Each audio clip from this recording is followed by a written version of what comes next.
Over the years, Roblox Tower Defense Simulator has posted tons of leaks connected to an upcoming update, and this is anything but bad for the game. Leaks assure development is active and hypes up players for the update. But with so many things teased, some of this material has been lost and never got to be used in Tower Defense Simulator. The developers have acknowledged some of this lost content, but other pieces seem completely abandoned. That's exactly what we're going to be talking about today. The lost content that is compiled over the years is quite interesting to look at, and we still theorize on how they could have impacted the game to this day. Oh, and by the way, this won't be going in any specific order.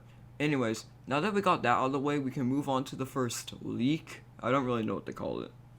On June 7th, 2020, Below Natural tweeted a community poll in which players could participate in voting for a tower to come to TDS.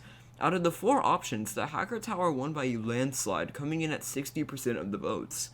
After the poll had concluded, we received one picture of the tower's appearance, and that was it. Players had eagerly awaited for its arrival, but an update later and nothing related to the hacker was added.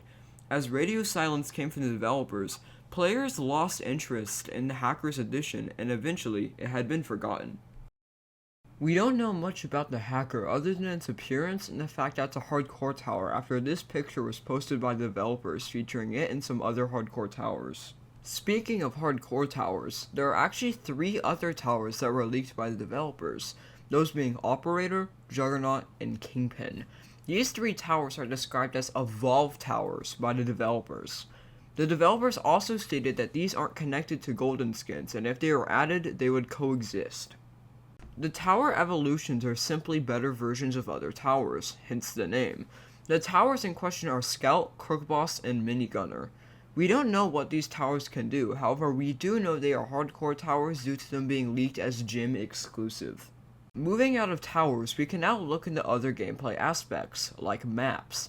TDS is a great team and contributors behind creating maps for the game, but some haven't made the cut, one of those being Hotspot. Hotspot is a 4-laned map, which, with that in mind, it would most likely be ranked as insane difficulty. We don't know why this map didn't make the cut, however, if it did, it would truly be a challenge for even the best of players. Not only have game-changing additions like new towers have been scrapped, but also side things like skins. In the TDS trailers, mainly the Frost Invasion one, tons of skins were shown, but some weren't anywhere to be seen on the event's release. A popular one that was pointed out by fans was the Lemonade Farm skin. A great concept, but later on, after the event's release, a TDS developer stated that it was scrapped and would not be coming to the game. But that's not all. There was also a Frost Mortar skin teased at the final part of the trailer. However, due to this part being animated, it wasn't actual gameplay, which is why the Frost Mortar skin was not featured in the crate. This also led to people who completed the Battle Pass leftover Frost crates that couldn't be used. Now, personally, I don't really like the Frost skin series, so I'm not too bothered by the skin being scrapped. However, what does bother me is this. At the beginning of the Frost Invasion trailer, we saw a skin for the military base. The tank had a fabulous design, taking the shape of a dragon's head for the barrel and a black and neon orange color palette. Overall, a great skin that was unfortunately scrapped from the game. Maybe we will see these skins come back in the future, but who knows. With that all wrapped up, that brings us to the end of this video. There's still a lot of cut content other people have covered, so if you want to see more, go check out some other channels. Oh, and if you enjoyed this video, consider liking it. It helps me and this video out tons.